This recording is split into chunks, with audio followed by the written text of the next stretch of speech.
Welcome to Greek 1. I want to talk to you for a few minutes about the outcomes for this course.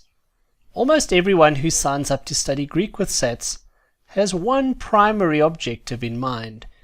You would like to be able to read, understand, and translate the Greek New Testament. Odds are you've signed up for Greek at SATS because you want to be able to read, understand, and translate the Greek New Testament. This therefore becomes our primary outcome. This course is designed to help you to read and translate the Greek New Testament.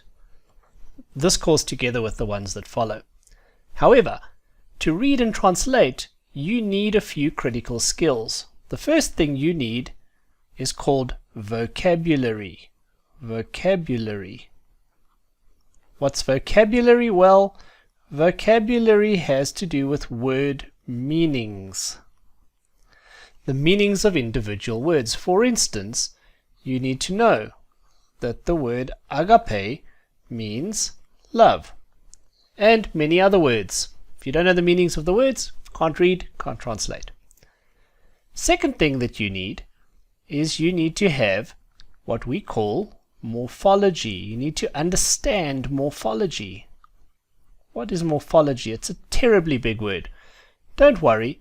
It's essentially a word that relates to the forms of words. You need to be able to recognize that the noun agape, if you encounter it, is nominative as a noun. And conversely, if you find the form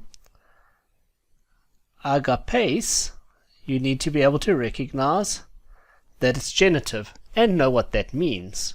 So, morphology. Greek nouns and verbs and just about all words in Greek change their forms quite a lot, and you need to understand the forms that you're seeing. Thirdly, you need to understand syntax. Now, I'm not talking about the tax that government puts on things like smoking and drinking. Syntax has to do with the relationships between words. Relationships between words. So vocabulary is the meaning of words, morphology is the form of words, and syntax deals with the relationship between words. For instance, if you encounter the expression logos theou, and because you've learned the forms, you know that this is nominative and this is genitive, the next question becomes, so what?